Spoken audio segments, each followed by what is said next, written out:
water when I'm thirsty and dry, bread when I'm hungry and warm. When the battle is raging, it's my faithful sword, a shelter from life's troubled storm. It's a light to my pathway and a lamp to my feet when the world gets so dark you can't see. And I've not made a change in one word that it says, but it sure made a change in me. This blessed old book that I hold in my hand, it's true from beginning to end. It's a solid foundation where I firmly stand. Sin kept me from it, now it keeps me from sin. When I think what it costs just to hold in my hand, it reminds me that I owe a great debt to all of the martyrs who'd go to the stake and quote it with their dying breath. Now its critics are many and believers are few, but one thing I found to be true: if you find when you read it that there's something wrong, there's something wrong with you. This blessed old book that I hold in my hand, it's true from beginning to end. It's a solid foundation where I firmly stand. Sin kept me from it, now it keeps me from sin. This blessed old book that I hold in my hand, it's true from beginning to end. It's a solid foundation where I firmly stand. Sin kept me from it, now it keeps me from sin. This blessed old book that I hold in my hand.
It's a well of pure water when I'm thirsty and dry, bread when I'm hungry and warm.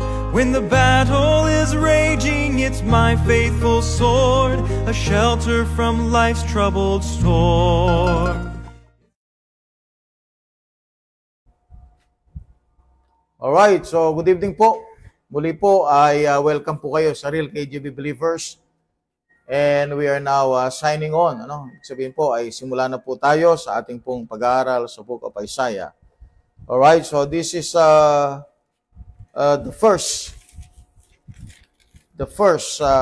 major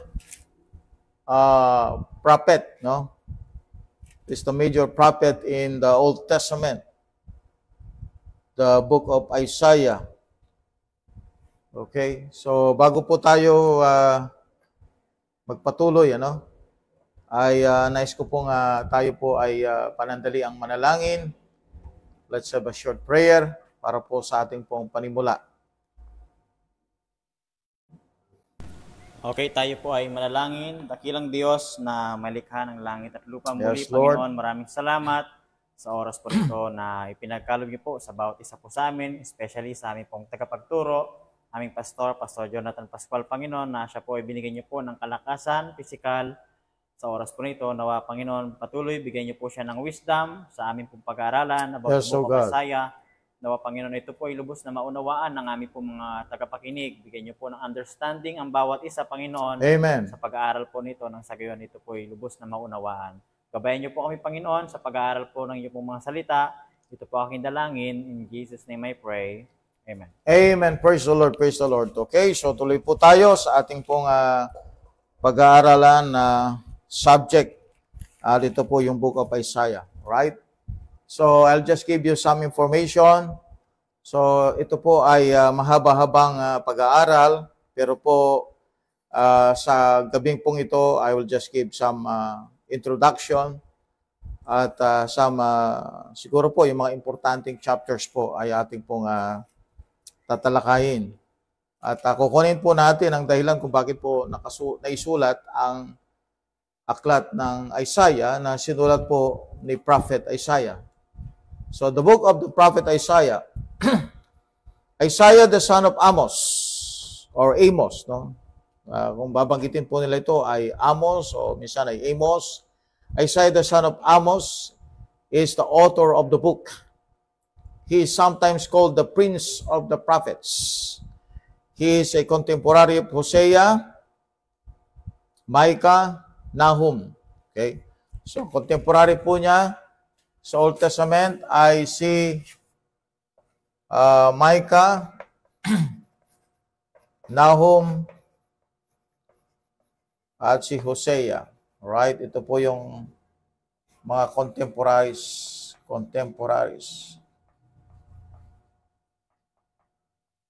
Kasabayan niya, no? So, we have Micah, Nahum, and Hosea. So, Hosea is around 649 to 611 BC. Patras po kasi ang pabawas po ang BC. Ang AD naman pa-increase. Ang BC ay pa-decrease. 649 to 611 BC. Micah is 632 to 611 BC. And Nahum is 603 BC. So the dates of the events of the book range from 760 BC to 698 BC. So we're counting about 700 plus 2,000 years. So this is 2,700 plus years, no? Ang edad ng Book of Isaiah. So napakatanda ng aklat na ito, no?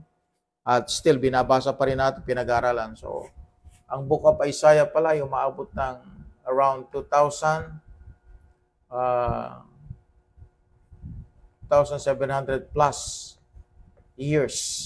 Yan ang edad ng Book of Isaiah, no?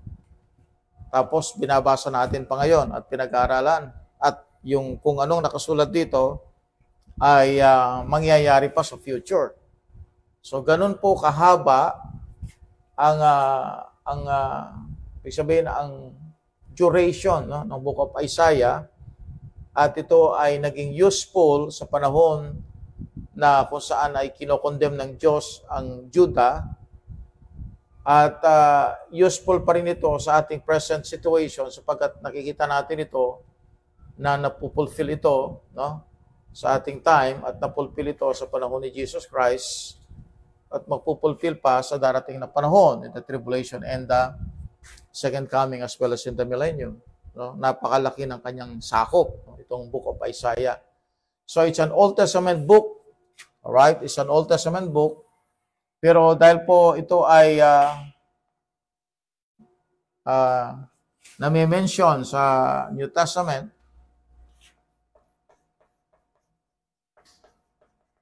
so itong aklat na ito ay useful sa both testament, Old and New.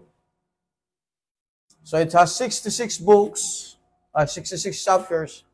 Sabi nila, this is the Bible inside the Bible because it has 66 books, 66 chapters. Ang Bible po ay merong 66 books.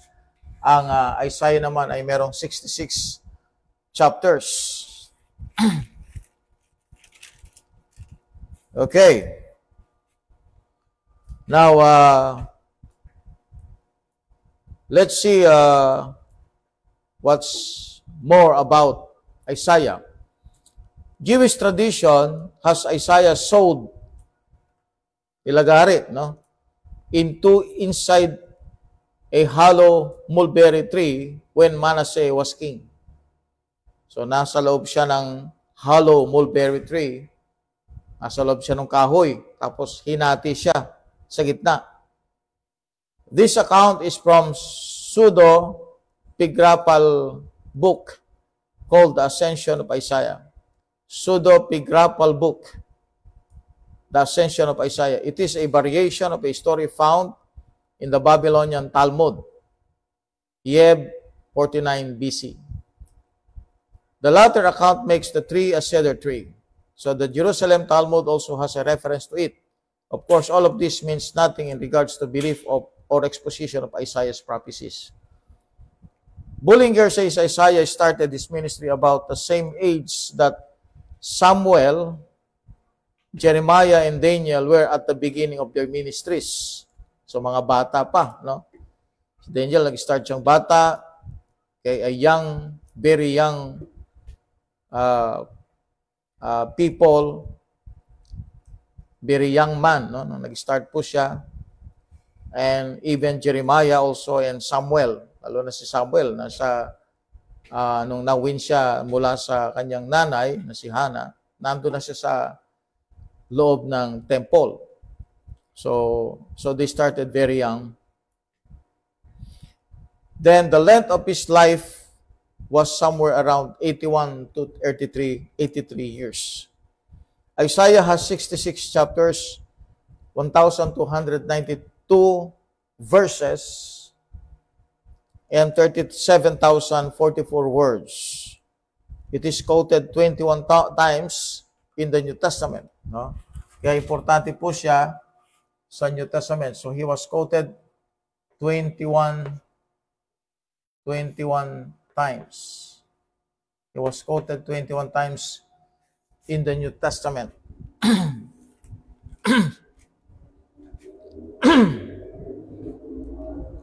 The book of Isaiah is the first of the major prophets. The word Isaiah means Jehovah is my helper, or save thou Jehovah. Save thou Jehovah. Yan ang meaning ng Isaiah. Jehovah is my helper, or save thou Jehovah.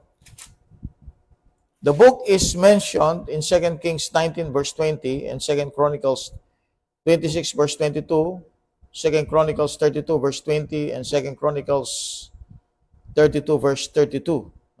Basahin nga natin yon. 2 Kings 19 verse 20.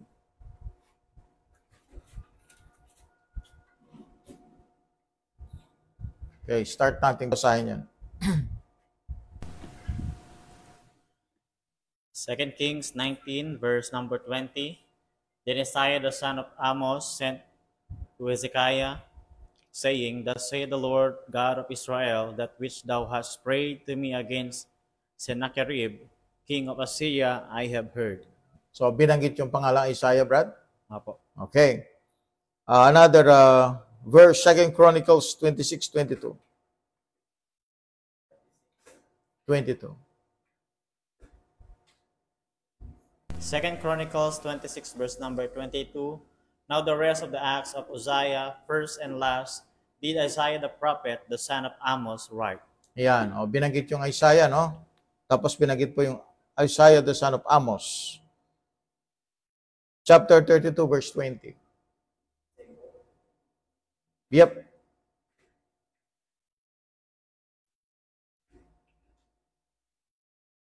Second Chronicles 32, verse number 20. And for this cause Hezekiah the king and the prophet Isaiah the son of Amos prayed and cried to heaven. Okay, verse 32. Verse number 32. Now the rest of the acts of Hezekiah the king, Hezekiah and his goodness, behold, they are written in the vision of Isaiah the prophet, the son of Amos, and in the book of the kings of Judah and Israel. Alright, so clear po yun, ano?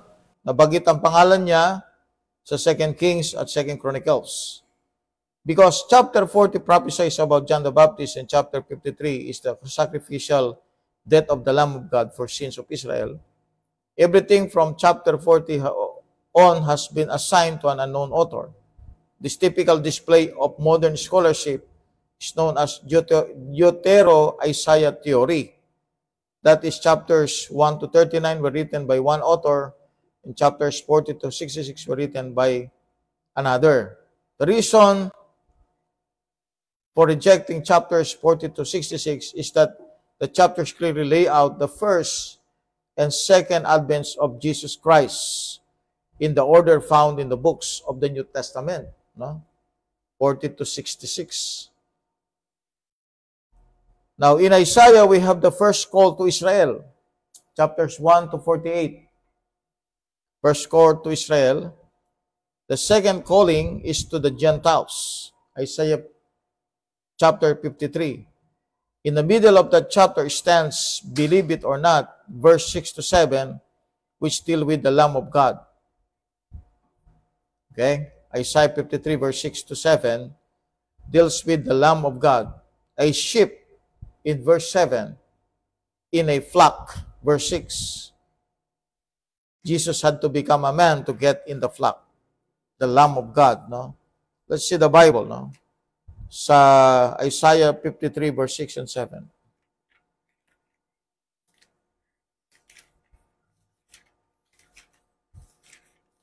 Okay, Isaiah 53, verse 6 and 7. Isaiah 53, verse number 6 and verse number 7, the Bible says, All we like sheep have gone astray, we have turned everyone to his own way, and the Lord hath laid on him the iniquity of us all. Verse 7. Verse number 7, He was oppressed and he was afflicted, yet he opened not his mouth. He is brought as a lamb to the slaughter, and as a sheep before her shearers is dumb, so he openeth not his mouth. See that? So we have in the middle of chapter 53, verses 6 to 7 deals with the Lamb of God, a sheep, in verse 7, and in a flock, verse number 6. So this means that Jesus had to become a man to get in the flock, to be a man. No? Yan, naging tao siya to get in the flock. Alright? So, sa Isaiah, binabanggit din po ang kanyang first coming at ang kanyang second coming. So, sa book of Isaiah, we have the prophecy of the first coming. O, kasama po. That includes Isaiah 53, no? Alright? Kasama yan. We have also in Isaiah chapter 40, no? Yung pag-appear ni John the Baptist. Part ng first coming yan. And also, binabanggit po yung second coming, which is numerous, no? Numerous. Dito po sa chapter, o dito sa book of Isaiah. Marami yan, no?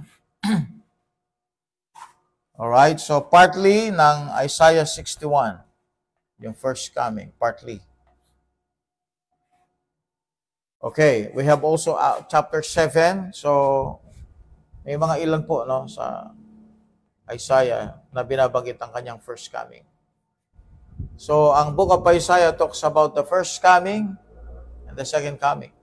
Kaya, useful siya sa pag-study sa New Testament. Kasi nga, binabanggit siya madalas sa New Testament, going back to the book of Isaiah. Alright, so ano ang purpose ng book of Isaiah? Actually, ang purpose ng book of Isaiah is a judgment. Alright, judgment against Judah.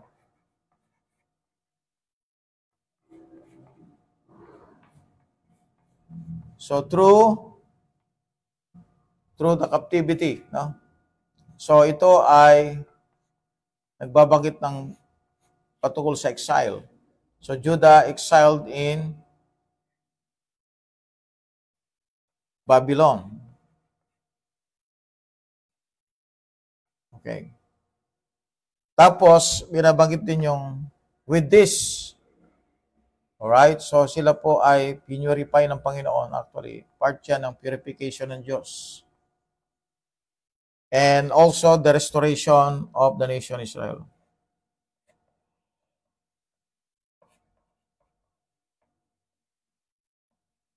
Alright?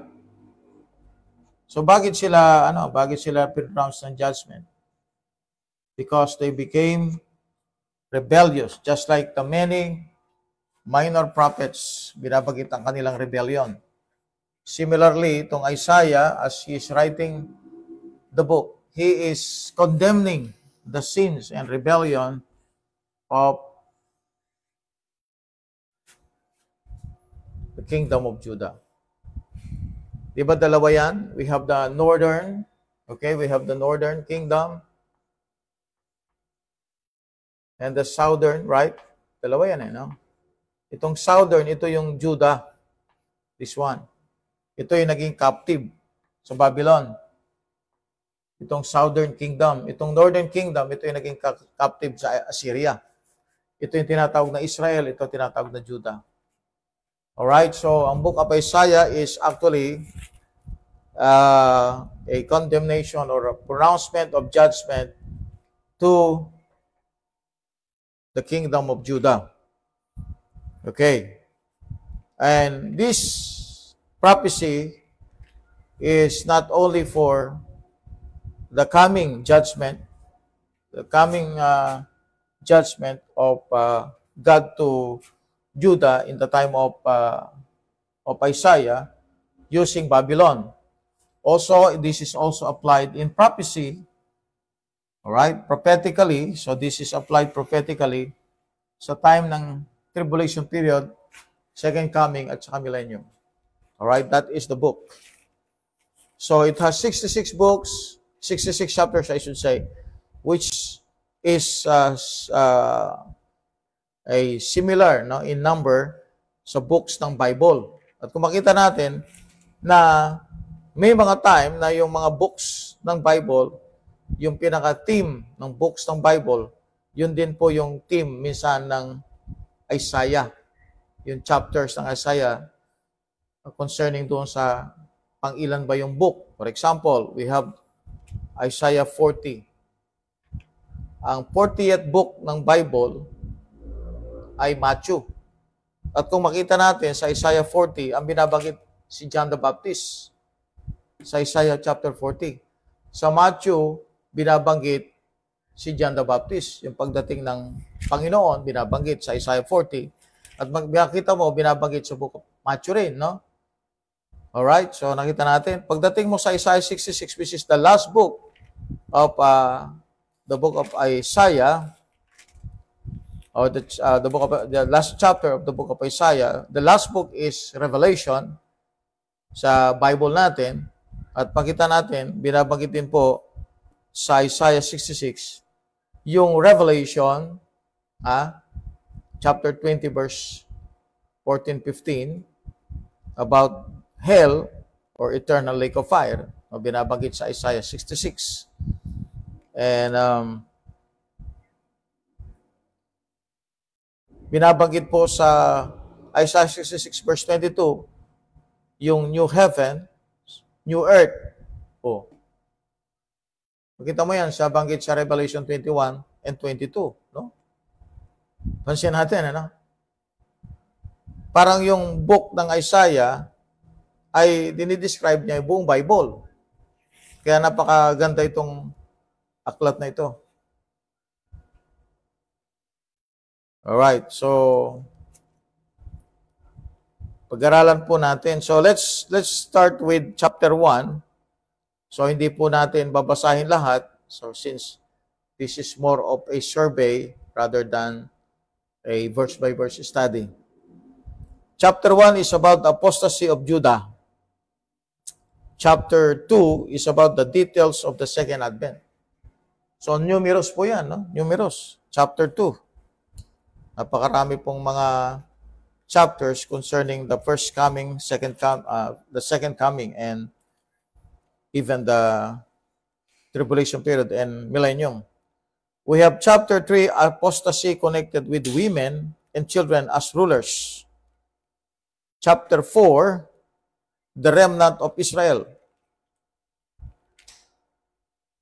So, dito pala sa Isaiah 3, hindi pala binibigyan ng ng encouragement ang leadership ng mga women. Chapter 4, the remnant of Israel. Isaiah 4. Chapter 5, the parable of the vineyard. Okay?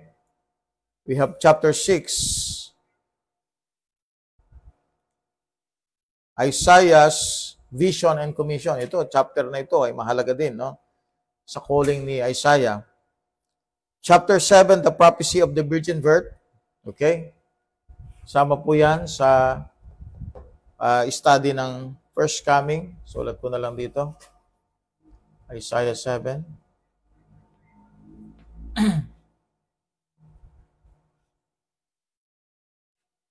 Okay?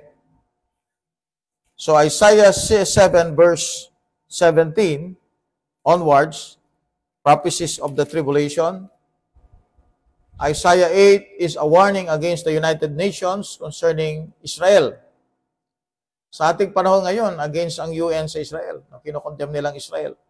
So here in Isaiah 8, a warning against the United Nations.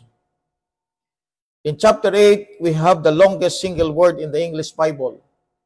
Chapter 8, verse 1.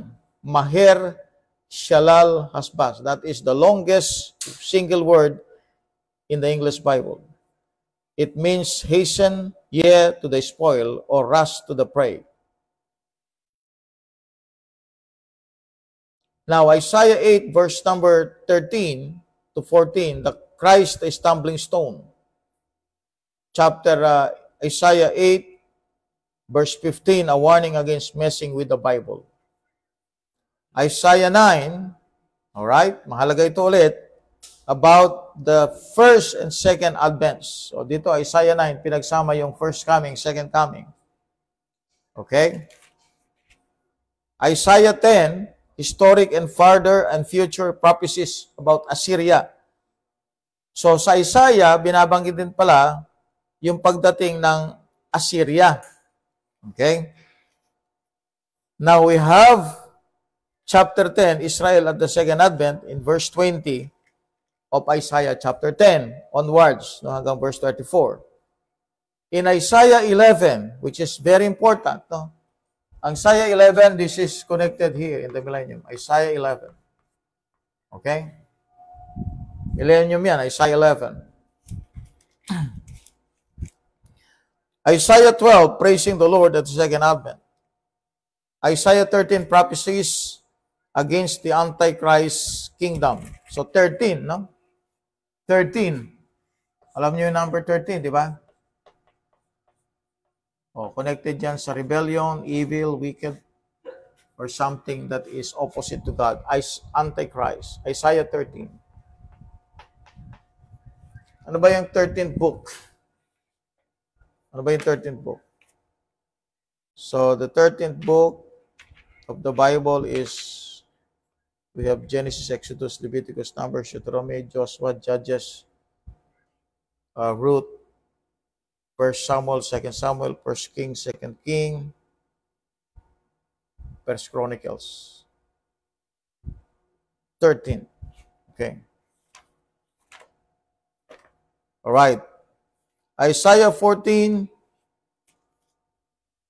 Satan as the son of perdition. So, binanggit dito si Satan, which ang pangalan dito is Lucifer. We have also the judgment of the Antichrist at the Armageddon. Chapter 15, the judgment against Moab. Chapter 16, judgment against Moab continued. Chapter 17 is judgment against Syria. And Isaiah 18 is the regathering of Israel. Now, ang regathering ng Israel, nag-start sa New Testament. No? That is in 1948, the regathering. Nag-start po siya. Pero dito yung main, no? Sa tribulation period. So we have Isaiah 18, regathering of Israel. Judgment against Egypt. So binanggit yung Moab, Syria, Egypt. Judgments associated with the second advent. Isaiah 20.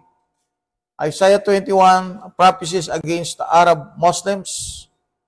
So talagang ang Diyos against sa Arab Muslims. Isaiah 21. Isaiah 22, we have prophecies against Jerusalem. And Isaiah 22 verse 20 onwards, hanggang verse 25, is the restoration of the Davidic kingdom. Alright, this is Isaiah 22. Isaiah 22 here, nandito na yan. Isaiah 22, the restoration of the Davidic kingdom. 22:20. Alright. Isaiah 23, prophecies against Tyre and Sidon. Ito yung mga places, no? Sa Israel. Isaiah 24, future of the United Nations. Binanggit pala ito, no? Ano ba magiging future ng United Nations? Isaiah 25, prophecies of the tribulation and second advent. Isaiah 26, prophecies of the tribulation. Isaiah 27, prophecies of the second advent. Isaiah 28 is judgments on Ephraim. Isaiah 28 verse 9 to verse 14, how to learn the Bible. Okay, period muna tayo dito. Magano muna tayo dito. Parking tayo dito. Verse 9 to verse 14, Brad. How to learn the Bible. Isaiah 28 verse 9 to 14.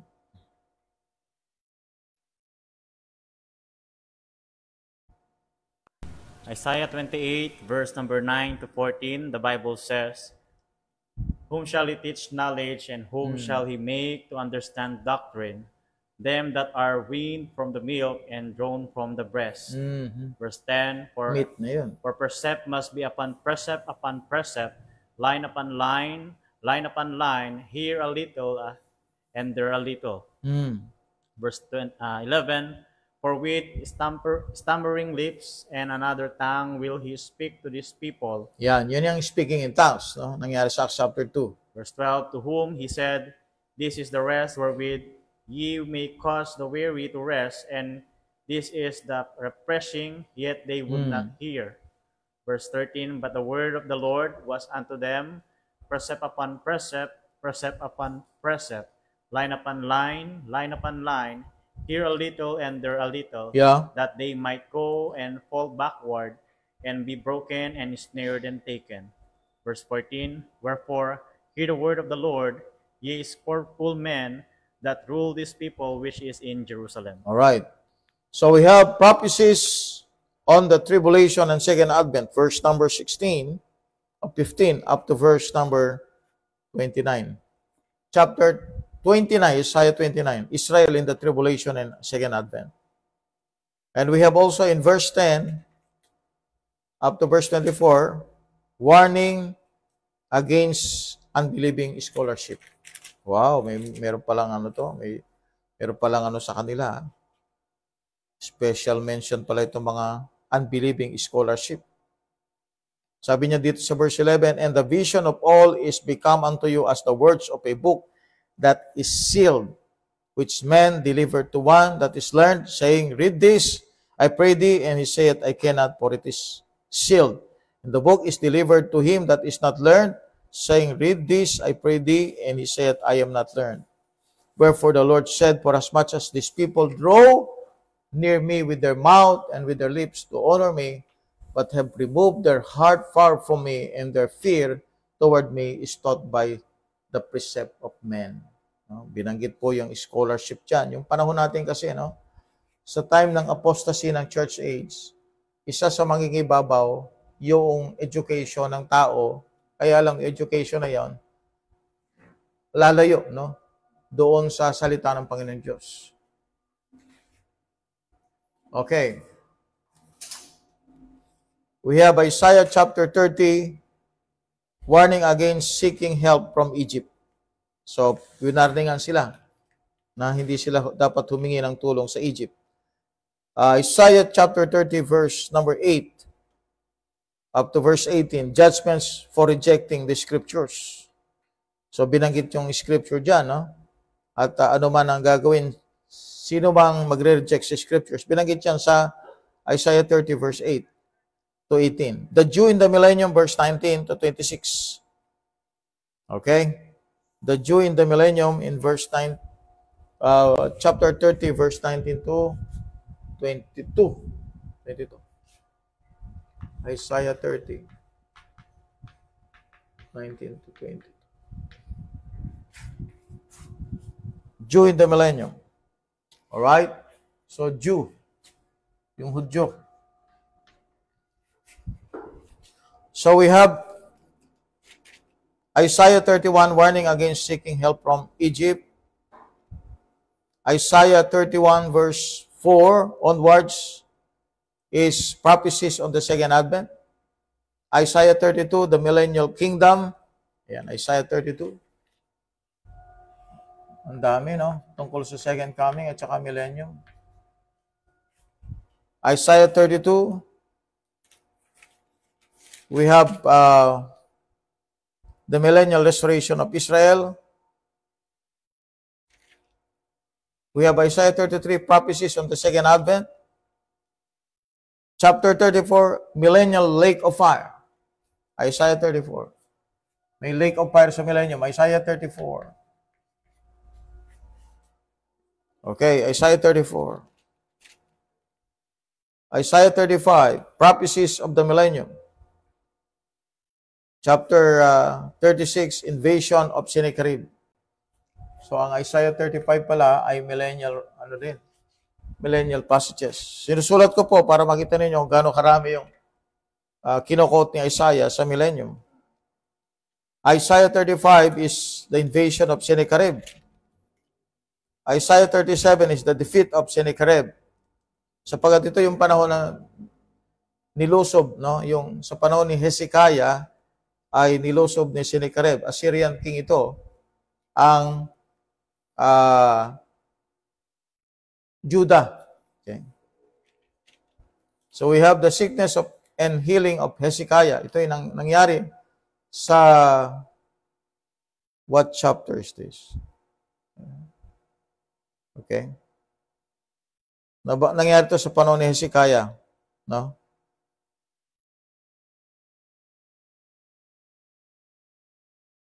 Okay.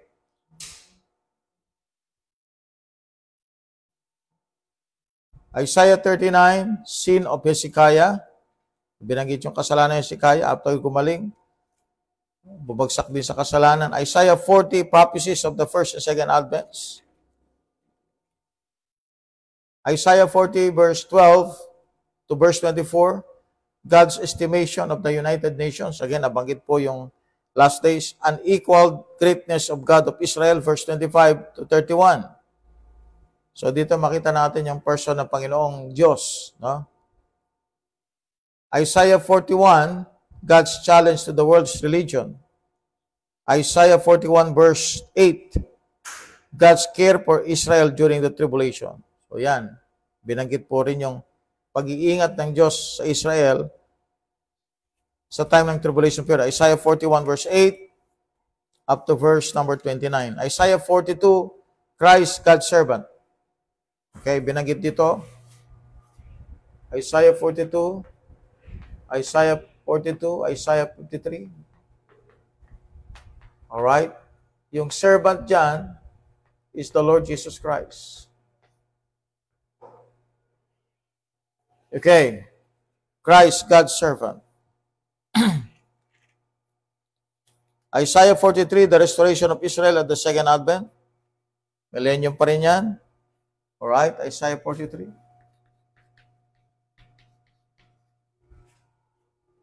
So we have also God's condemnation of Israel's sins, verse 22 to 28. Isaiah 44, restoration of Israel, the impotence of idols, the restoration of Israel, Isaiah 44. Okay, maliwanag Kaya walang, what is that? Yung pinalitan ng church, ang Israel, no? Ang rejection ng Israel is temporary lang, no? So, hindi na replace ng church ang Israel. So, ang replacement theory or replacement theology is a wrong doctrine. Sapagkat maliwanag sa Bible na ang Israel will be restored. The restoration of Israel is historic and prophetic. The restoration of Israel under Cyrus the Persian. Itong Cyrus the Persian, may relasyon ito sa Iran ngayon, no? Sa Iran. So ang Israel pala tinulungan pala ng Persian. Kung titingnan natin yung Persian, yung line of Persian, yun yung Iran ngayon. Okay? So during the time na sila ay under captivity, they were helped by the Medo-Persian Empire through the leadership of Cyrus. Isaiah 45, verse 1 to 4. And we have Isaiah 45, verse 5, up to verse number 25, the exalting of Christ. Isaiah 45. So, binanggit si Kristo dito. Okay? Isaiah 46, Jehovah versus all other gods. Isaiah 47, the downfall of Babylon the Great. Revelation 17 to 18. Okay? Isaiah 47. So, binanggit po yung Babylon the Great. No? So, this is the equivalent of Roman Catholic Church. Isaiah 47. Okay, Isaiah 48 is about the proof of inspiration. Yan. Kung maghanap po kayo ng inspiration ng Bible, Isaiah 48 is one. Isaiah 48 verse 14 to verse 22, Israel called out of Babylon the Great. Isaiah 49, the coming of Jesus Christ to convert Jew and Gentile. Isaiah 49. Isaiah 50, Christ's confrontation with Satan at his trials. O, binanggit ito, no? At his trials, no? Sa time ng crucifixion, it's a battle between Satan and the Lord Jesus Christ. No? Battle yan kasi ayaw ni Satan dumiretso si Jesus Christ sa cross. Gusto niya, kunin niya yung chance na mag-reign si Kristo sa mundo through Satan. Isaiah 41, the restoration of Israel at the second advent. Again, no? Kasama sa millennium ito. 51.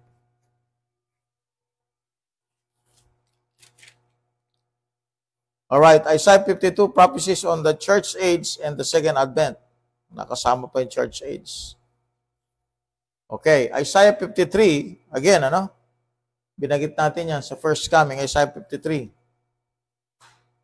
So we have the most important chapter in the atonement, Isaiah 53. Binanggit sa Acts chapter 8 yan. Yung Ethiopian eunuch, hindi niya maintindihan kung ano yung binabasa niya. Explain ni Philip. So, the greatest important chapter in the atonement in the Old Testament by Jesus Christ dying on the cross is Isaiah 53. Isaiah 54, the final restoration of Israel at the second advent. Millennium pa rin ito, no? Isaiah 54. Okay. Isaiah 55, the New Testament Gospel. New Testament Gospel. Gambira, no? Isaiah 56, judgments and warnings to the leaders of Israel. Chapter 57, warnings to the wicked. Kasama na yung mga masasama dito, mga wicked. Sabi niya sa verse 21, there is no peace, saith my God, to the wicked. Isaiah 58, Old Testament righteousness. Ito, makita natin yung salvation sa Old Testament. In the Old Testament, salvation is through man's righteousness. That's the Old Testament's way of salvation. Isaiah 59, the sins of Israel. Isaiah 59, verse 9 onwards, hanggang verse 15, this is Israel in the church age. In verse 16 to 21, this is Israel at the second advent. Chapter 60, the establishment of Zionism at the second advent. Okay, yung Zionism po isang organization ng mga Hudyo na they desire for Israel to have a land. Isaiah 61, the prophecies on the first and second advents. Yung sinabi ko kanina, partially sa Isaiah 61. Nabanggit po yung first coming, and then also, kung itutuloy natin yung chapter, in Luke chapter 4, may kinat doon, no? Kinat doon yung second coming. So, na-fulfill lang na yung part ng first coming. Isaiah 62, prophecies on the second advent, again. Isaiah 63, prophecy in the second advent, again. Ano? In verse 7 up to verse number 14, God's care for Israel during the tribulation. So, pag nagbasa ka talaga ng Bible pala, at naintindihan mo yung context, okay? Makita mo yung emphasis ng Bible tungkol sa Israel, most especially sa Old Testament. At hindi ka maliligaw ng mga nangababanggit na mga chapters concerning prophecy ay may connection sa Israel. Kaya sa Revelation chapter 7, binanggit po yung angel from the east. Actually, mga kapatid, may connection yan sa Israel pa rin. Ang Revelation chapter 7. Walang connection yan sa Pilipinas na ginamit ni Felix Manalo para i-proclaim ang kanyang sarili na siya'y sugo ng Diyos. That is still connected to Israel. Alright? Isaiah 64, a prayer for the second advent. Isaiah 63, verse number 15, a prayer for the second advent. Isaiah 65, prophecies on the second advent and the millennium. Okay. Yan, dami niya, no? Isaiah 66, prophecies on the millennium and eternity, no? So, yung Isaiah 66, hindi lang siya sa millennium, kundi hanggang eternity. Kaya nga, isang tinawag na book, the Bible inside the Bible. Alright? So again, i-recapitulate natin yan. So makita natin, ang book of Isaiah was written during this time. No? It's an old book. At binanggit ang kanyang pangalan sa 2 Kings and 2 Chronicles. So Isaiah 1 to 48 is first call to Israel. Isaiah 53 is second call to the Gentiles. Alright? So it's an Old Testament book. Major siya, nagme-major siya against the judgment on Judah. Yan ang pinaka parang parang target ni Isaiah. Judah. Yung sin ng Judah. At yung darating na captivity. So God's way of purifying the nation is to this captivity. And you will see also that the main prophetic theme ng Isaiah is restoration of Israel. Alright? And in Isaiah 43 and Isaiah 42, na-mention na si Kristo yung servant ng Panginoon Diyos. He became servant because He became man. Isaiah 53 is the greatest chapter in the Old Testament about the atonement of the Lord Jesus Christ. So this happened, in Isaiah 53, this happened at the cross. Ay sinabi sa Isaiah 53 verse 10, yung sinabi niyang an offering for sin, in Isaiah 53 verse 10, na ginagamit ng mga nagtuturo ng Jesus Christ, burned in hell, suffered in hell, sacrificed in hell, yung pong binanggit po ng soul and offering for sin, that is on the cross. That is on the cross. Isaiah 53 verse 10. Okay. Isaiah, yan. So, ang Isaiah was mentioned 21 times in the New Testament. It means Isaiah has a great contribution in studying the New Testament. Because why? Bakit ito nabanggit ng maraming beses? Because yung first coming na nabanggit sa Isaiah yung first coming na nabanggit sa Isaiah, that is related to the New Testament. Okay. Now, pagdating po natin sa mga prophecies concerning Israel, Isaiah is a major prophet because nakita nyo naman kung gaano karami po yung kanyang binanggit patungkol sa Israel about what will happen to Israel in the church age as well as in the tribulation period, in the millennium, and in the second coming.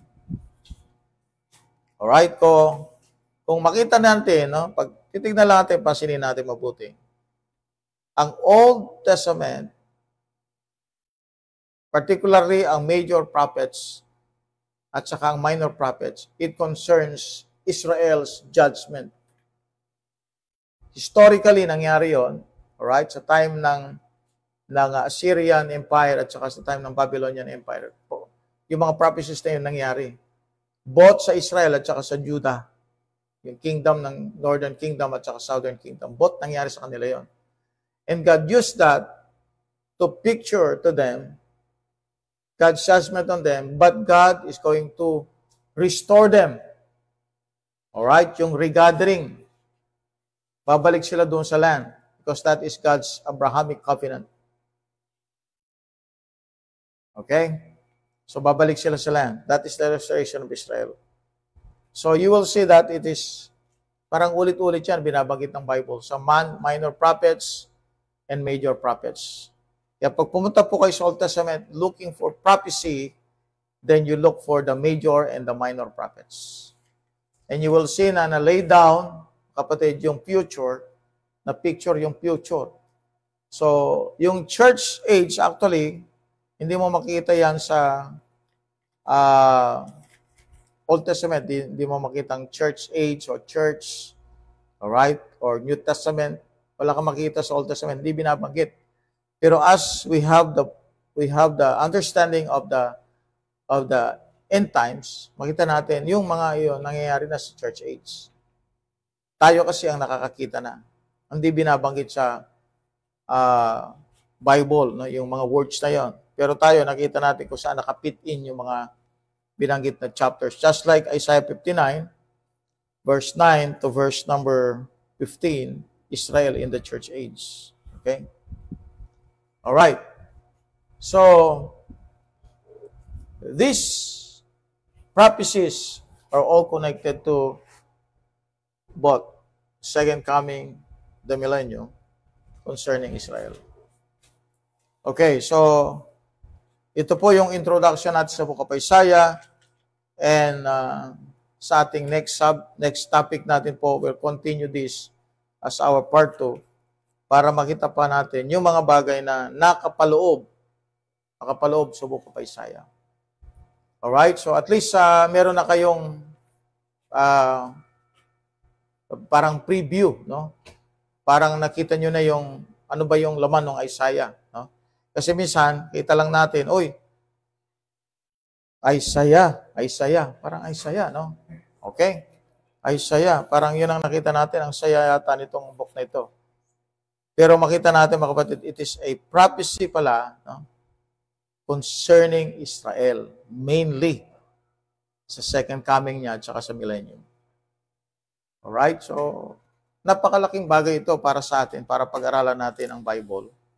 At hindi masayang po na nakabili tayo ng Biblia o kaya nabigyan tayo ng Biblia, lalo na kung brand new, nabigyan tayo ng Biblia. Hindi masayang yan. Lalo na pag nagbabasa ka, hindi ito pampatulog. No? Yung inaantok ka na, magbabasa ka ng isang chapter para makatulog ka, hindi ganon. So yung pag-aaral na ito ay nagbibigay sa atin ng information para una sa lahat, maintindihan natin what's happening in our time today. The world today. No?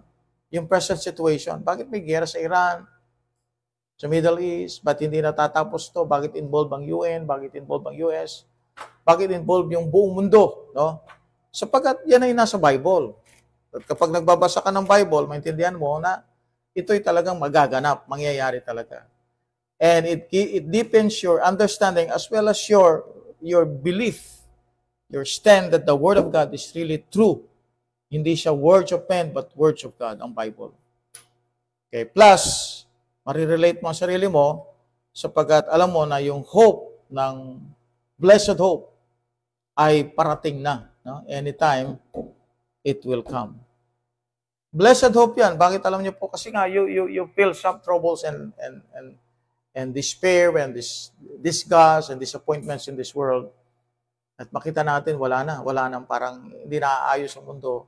And how can we leave this world na hindi tayo affected sa immorality and sin and increase of wickedness sa mundo, then we can live. But how can we live? We can only live through the blessed hope. At yun po yung blessing na meron tayo as a promise of God to every Christians in this world. Alright? So studying the book of Isaiah will give us the information and deepens us the understanding on the, sabihin natin, yung landscape ng prophecy. Alright? So, thank you and God bless po sa lahat po ng ating mga nagsusubaybay ngayon. Okay, so tayo po ay manalangin. Let us pray. Dakilang Diyos na malikha ng langit at lupa. Muli, Panginoon, maraming salamat sa oras po nito na ipinagkaloob niyo po sa bawat isa. Nawa, Yes, Panginoon, Lord. patuloy na bigyan niyo po kami ng understanding, Panginoon, sa ganito pong mga pag-aaral, especially, Panginoon, sa book of Isaiah. Nawa, Yes, patuloy, Lord. O God, gabayan niyo po kami at patuloy ang aming po pastor ay bigyan niyo po ng wisdom at Yes, ng Lord. kalakasang physical, Panginoon, na sa ganito pagtuturo ay maging able siya palagi, Opo, Panginoon. Panginoon. Nawa, patuloy, bless niyo po siya sa kanya pong buhay. Maraming salamat, Panginoon, sa oras po nito na ipinagkaloob niyo po sa amin. At nawa, Panginoon, ito po ay maging pagpapala sa bawat isa na nakapakinig ng inyong pong pag-aaral. Maraming Amen. salamat po muli. Ito po ang aking dalangin. In Jesus' name I pray. Amen. Amen. Okay? So, shout out lang muna po tayo. No?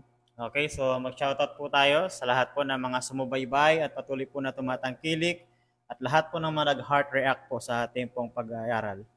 Shoutout po kay Sister Karina Tolentino Gregorio, kay Job Clark Bitoon, kay Emmanuel Fundamental Baptist Church, kay Rochelle Ann Medallion, Cesar Azar Alcantara, kay Grace Perit, kay Cathy Lumawig, Syra Nicole El Gario, and gadi po kay Sister Mercy Torio Montierde, kay Brother Manny Manarang, kay Sister Nolin May Francisco Apelenya, Sister Gemma Hermetanyo, kay Brother Jocelyn Nasam, Brother Clark, Ranel Clark Tabios, Sister Kalyana Rose Gonzales Nicolas, Amen.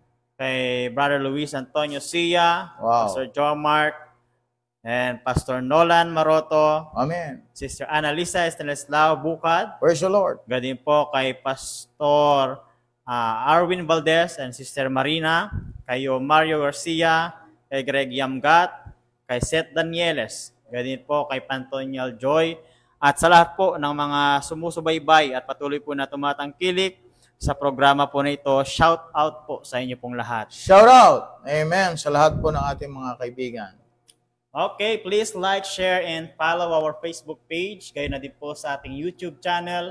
Paki-subscribe na po kung hindi pa kayo nakapag-subscribe. Nang sa gayon kayo po ay maging updated sa lahat po ng ating latest videos. Okay, once again, good morning, good afternoon, and good evening. Real KGP Believers now signing off. Thank you po and God bless po sa inyong lahat.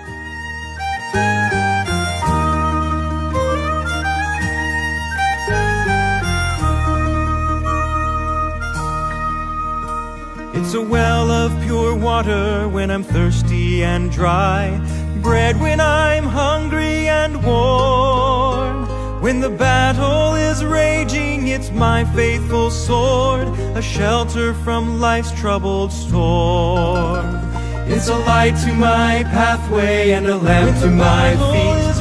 When the world gets so dark you can't see, and I've not made a change in one word that it says, but it sure made a change in me. This blessed old book that I hold in my hand, it's true from beginning to end. It's a solid foundation where I firmly stand. Sin kept me from it, now it keeps me from sin. Beginning to end. It's a solid foundation where I firmly stand. Sin kept me from it, now it keeps me from sin. Beginning to end. It's a solid foundation where I firmly stand. Sin kept me from it, now it keeps me from sin. Beginning to end. It's a solid foundation where I firmly stand.